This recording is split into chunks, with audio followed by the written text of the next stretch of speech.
Selamat datang kembali di channel Nusa Edu. Lihat, dengar, dan berpikirlah. Ramadan telah tiba, tapi jangan berkecil hati dengan keterbatasan yang tengah kita hadapi ya. Meskipun berjuang di tengah pandemik, jangan mengurangi semangat kita dalam beribadah mengisi bulan suci Ramadan. Bukan menjadi rahasia lagi kalau negeri kita tercinta Indonesia itu memiliki ragam budaya dan tradisi. Bahkan dalam menyambut bulan Ramadan pun, Indonesia punya tradisi tersendiri dan menjadi ciri khas di berbagai daerah. Tapi mungkin tahun ini tak banyak yang bisa melaksanakan tradisi tersebut akibat adanya social distancing. Jadi, Nusa Edu ingin mengingatkan kembali tradisi dan perayaan-perayaan yang digelar masyarakat dari penjuru Indonesia dalam rangka menyambut bulan suci Ramadan.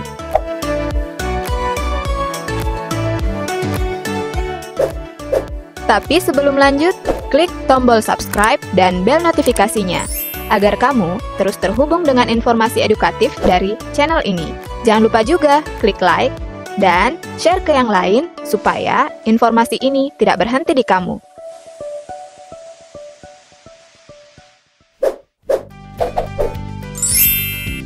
Pacu jalur.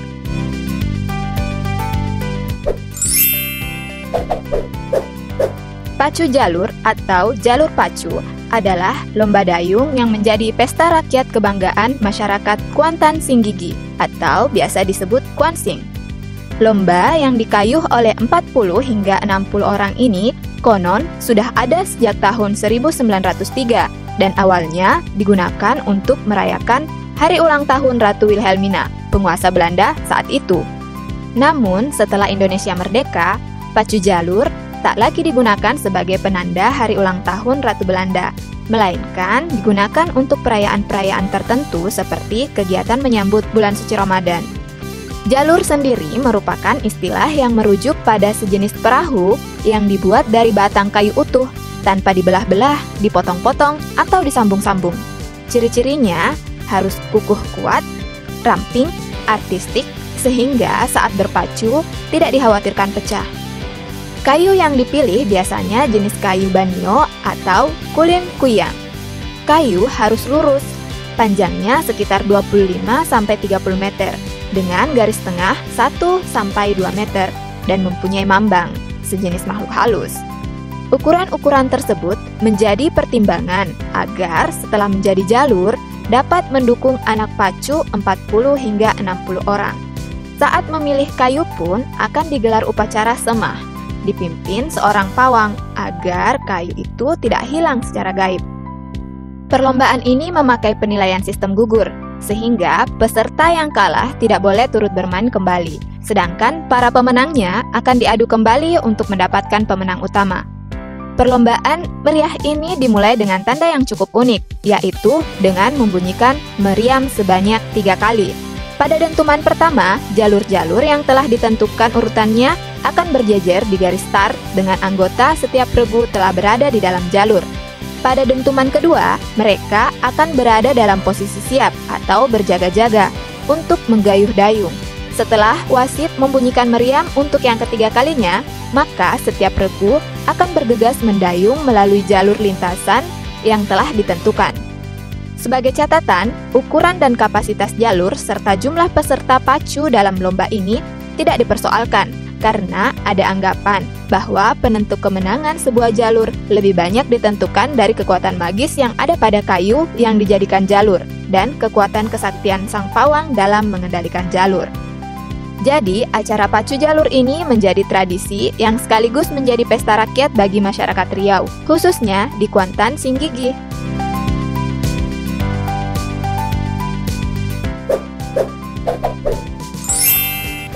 Dukderan.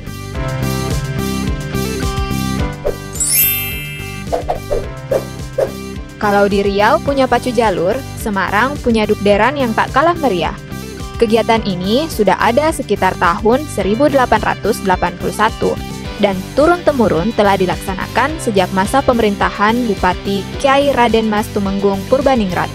Diselenggarakan tepat sehari menjelang bulan Ramadan setelah asar. Permulaan tradisi ini ditandai pemukulan beduk Masjid Besar Kauman yang disusul dengan penyulutan meriam di halaman Kabupaten Kanjengan. Istilah dukderan merupakan onomatop dari suara beduk Masjid Besar Kauman yang dipukul berulang-ulang untuk menandai datangnya bulan Ramadan.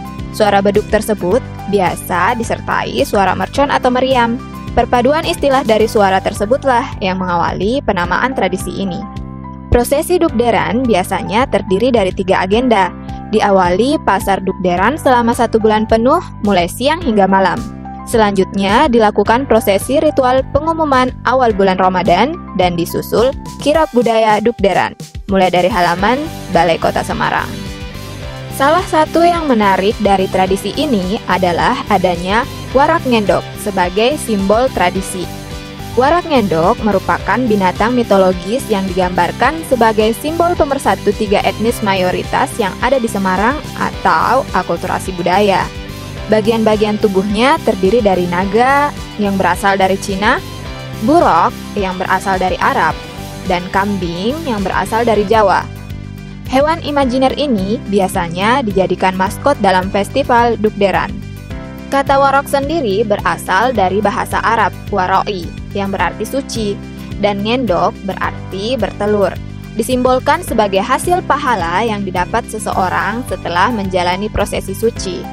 Secara harfiah, warak ngendok bisa dimaknai bahwa siapa saja yang menjaga kesucian di bulan Ramadan, kelak di akhir bulan akan mendapatkan pahala di hari Lebaran. Perayaan dukderan dan warak ngendok zaman sekarang sudah dijadikan pesta rakyat di daerah Semarang dan dilaksanakan dengan sangat meriah. Tradisi serupa juga ada di Kudus dengan nama Dandangan, berpusat di Masjid Menara Kudus.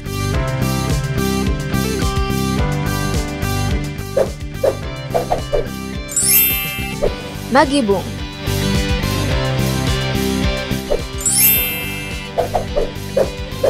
Meskipun umat muslim menjadi minoritas di daerah Bali, tetapi masyarakat di sana juga memiliki tradisi unik dalam menyambut bulan suci Ramadan. Acara ini dimulai dengan upacara adat. Kemudian, setelah selesai, beberapa kelompok orang duduk bersila dan membentuk lingkaran. Di tengah lingkaran terhidang gundukan nasi beserta lauk pauk.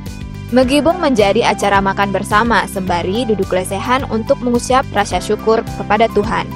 Saat acara Megibung berlangsung, orang-orang duduk dan makan bersama, saling berbagi satu sama lain, sembari berdiskusi dan menjalin tali persaudaraan.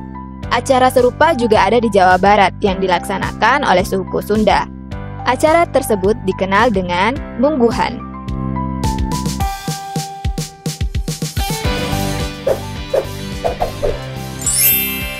Balimau.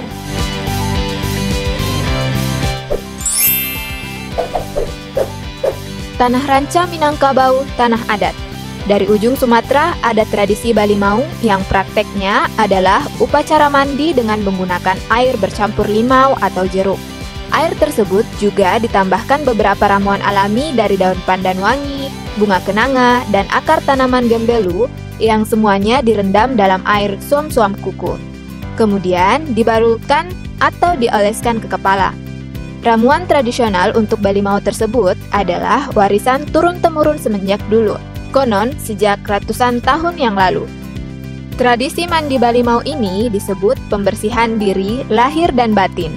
Wujud kebersihan hati dan jiwa dimulai dengan mengguyur seluruh anggota tubuh. Prosesi tersebut dibarengi ritual-ritual yang diharapkan memberi kenyamanan serta kesiapan lahir batin ketika melaksanakan ibadah puasa. Awalnya, tradisi ini dilakukan ketika akan ada acara pertemuan antara 2 atau lebih kerabat, seperti orang yang baru menikah, pertemuan orang tua dan mertua. Sementara, limau kasih atau ramuan Balimau digunakan karena dulu belum ada semacam sampo seperti sekarang. Tujuannya agar orang yang didatangi dapat membersihkan diri atau menyucikan diri. Hanya saja tempatnya tidak dilakukan di tempat pemandian umum seperti sekarang, tapi di tempat pemandian masing-masing.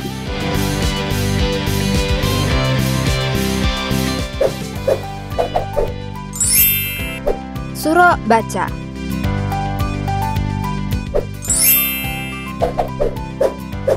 Dari Sulawesi Selatan, suku Bugis Makassar punya tradisi Suro Baca. Tradisi ini masih terpelihara dan selalu dilakukan turun-temurun di kalangan suku Bugis Makassar. Acara ini biasanya dilakukan pada akhir bulan Sya'ban atau H-7 sampai dengan 1 hari menjelang bulan Ramadan. Acara makan bersama sekaligus silaturahmi ini juga biasanya diisi dengan berdoa bersama dan diakhiri dengan ziarah ke makam para leluhur. Pada saat tradisi Suro Baca, masyarakat Bugis Makassar berdoa yang ditujukan kepada almarhum dan almarhumah keluarga yang sudah meninggal.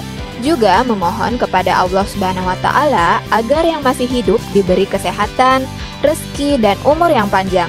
Selain itu juga bersyukur karena masih bisa berkumpul sebelum Ramadan tiba.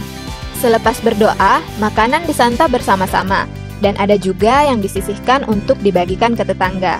Sehingga selain memupuk silaturahim, tradisi ini juga mengajarkan untuk berbagi dengan orang-orang di sekitar. Kegiatan mendoakan leluhur, berziarah, dan makan bersama sebelum memasuki bulan Ramadan, kemudian berbagi dengan kerabat atau orang yang membutuhkan, juga bisa ditemui di tempat lain, seperti pelon unggahan di Banyumas, megengan di Surabaya, dengan apemnya, dan banyak lainnya.